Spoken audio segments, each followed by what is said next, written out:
আজকে অতি প্রাসঙ্গিক একটি বিষয় নিয়ে কথা বলতে চাই, সেটা হচ্ছে হিট স্ট্রোক। আমরা অনেকে জানি বিভিন্ন স্ট্রোকের কথা, বিশেষ করে ব্রেন স্ট্রোক। এরকম একটি স্ট্রোকের নামই হচ্ছে হিট স্ট্রোক। অর্থাৎ ব্রেন স্ট্রোক যেরকম একটি ইমার্জেন্সি সিচুয়েশন, হিট স্ট্রোকও কিন্তু একটি ইমার্জেন্সি সিচুয়েশন। বৈশ্বিক জলবায়ু পরিবর্তনের জন্য সারা পৃথিবীর তাপমাত্রা বেড়ে যাচ্ছে। আমাদের দেশেও শীতের সময় প্রচণ্ড শীত লাগে এবং গরমের সময় প্রচণ্ড গরম লাগে। বাইরের তাপমাত্রা যাই থাকুক না কেন, আমাদের শরীরের একটি অদ্ভুত রেগুলেটরি মেকানিজম রয়েছে, যার মাধ্যমে আমাদের শরীর তার তাপমাত্রা একটি নির্দিষ্ট রেঞ্জের মাঝে মেনটেন করে। যদি কোনো কারণে এই রেগুলেটরি সিস্টেম কলাপস করে, সেক্ষেত্রে হিট স্ট্রোক হতে পারে। হিট স্ট্রোক সাধারণত যাদের বয়স কম, অর্থাৎ যারা বাচ্চা এবং যাদের বয়স অনেক বেশি, তাদের ক্ষেত্রে এই হিট স্ট্রোক হওয়ার সম্ভাবনা অনেক বেশি থাকে। এছাড়া যারা দীর্ঘদিন বিভিন্ন ধরনের রোগে ভুগছেন, যেমন যারা ডায়াবেটিসে ভুগছেন বা যাদের লাং ডিজিজ আছে, যাদের হার্ট ডিজিজ আছে, অথবা যারা কিডনির মতো জটিল রোগে ভুগছেন, তাদের ক্ষেত্রে কিন্তু হিট স্ট্রোক হওয়ার সম্ভাবনা অনেক বেশি থাকে।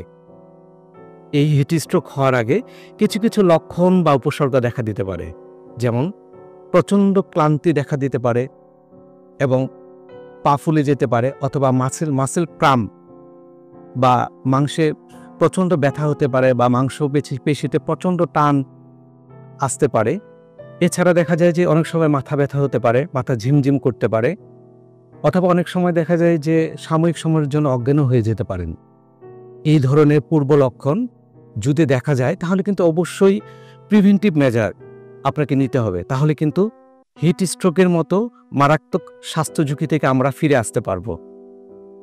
আর যদি আমরা প্রিভেন্টিভ মেজার না নিই, তাহলে সেক্ষেত্রে কিন্তু একসময় আমাদের এই রেগুলেটরি মেকানিজম কলাপস করে হিট স্ট্রোকের মতো মারাত্মক ধরনের স্বাস্থ্য ঝুঁকিতে আমরা পড়ে যাব।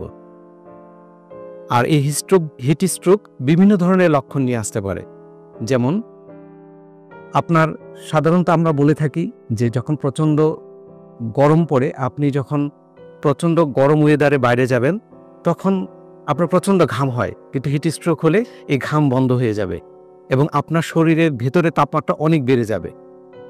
সেক্ষেত্রে শরীরের ভিতরে তাপমাত্রা 40 ডিগ্রি সেলসিয়াসের উপরে চলে যায় এবং আপনার চামড়া দেখা যায় অনেক ড্রাই, অর্থাৎ শুষ্ক হয়ে যায় এবং বডির বিভিন্ন ধরনের অর্গানগুলো ড্যামেজ হয়ে যায়। অর্থাৎ কিডনি ড্যামেজ হতে পারে, লাং ড্যামেজ হতে পারে, অর্থাৎ যে কোনো ধরনের অর্গান ড্যামেজ হয়ে যেতে পারে। যেহেতু এটি একটি ইমার্জেন্সি সিচুয়েশন, যখনই হিট স্ট্রোকের মতো মারাত্মক স্বাস্থ্য সমস্যা দেখা দিবে, তখনই আমরা রোগীকে সেই পরিবেশ থেকে আমরা একটি ঠান্ডা বা শীতল স্থানে সরিয়ে নিয়ে আসব। বিশেষ করে আমরা যেখানে এসি বা এয়ার কন্ডিশন রয়েছে বা আলো বাতাসের ব্যবস্থা রয়েছে, আমরা সেই পরিবেশে আমরা নিয়ে আসব। তারপর তার শরীরের যে কাপড় চোপড়গুলো থাকে সেগুলো আমরা খুলে দেব এবং ঠান্ডা পানি অথবা পানি দিয়ে আমরা শরীর মুছে দিব।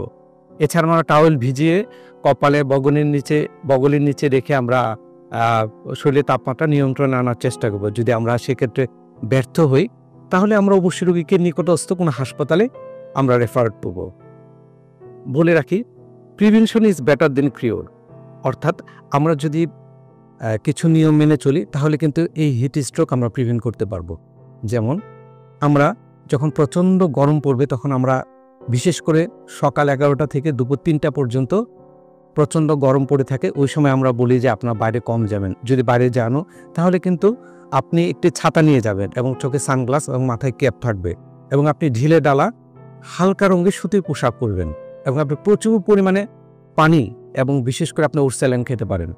কারণ যখন প্রচণ্ড গরম পড়ে, তখন কিন্তু আপনার পানির শূন্যতার পাশাপাশি ইলেকট্রোলাইটস ইমব্যালেন্স হয়, যেটি আপনি যদি ওটস স্যালাইন খান সেটি কিন্তু পূরণ করা সম্ভব। আমরা যদি এই নিয়মগুলো মেনে চলি, তাহলে আমাদের হিট স্ট্রোক থেকে যে ভয়াবহ রকমের স্বাস্থ্য ঝুঁকি অর্থাৎ মৃত্যু ঝুঁকি হতে পারে, সেটি প্রিভেন্ট করা সম্ভব। আজকে এখানেই শেষ করছি। সবাইকে ধন্যবাদ। আপনাদের স্বাস্থ্য বিষয়ে সচেতন করার জন্যই আমাদের এই আয়োজন। তাই প্রতিনিয়ত স্বাস্থ্য বিষয়ে বিভিন্ন টিপস পেতে আমাদের চ্যানেলটি সাবস্ক্রাইব করুন এবং বেশি বেশি লাইক ও শেয়ারের মাধ্যমে সবাইকে আমাদের সঙ্গে সংযুক্ত হবার সুযোগ করে দিন। ডায়াবেটিস চিকিৎসায় 3D বলে একটি কথা প্রচলিত আছে। এই 3D কি? এই 3D হচ্ছে ডিসিপ্লিন, ড্রাগ এবং ডায়েট। আপনি ডিসিপ্লিন লাইফ লিড করছেন, ড্রাগসও খাচ্ছেন, কিন্তু ডায়েট সেটি কেমন হবে? এই বিষয়ে সঠিক পরামর্শ দিতে পারবেন একজন পুষ্টিবিদ। তাই এই বিষয়ে সমন্বিত সেবা দিতে রয়েছি আমরা।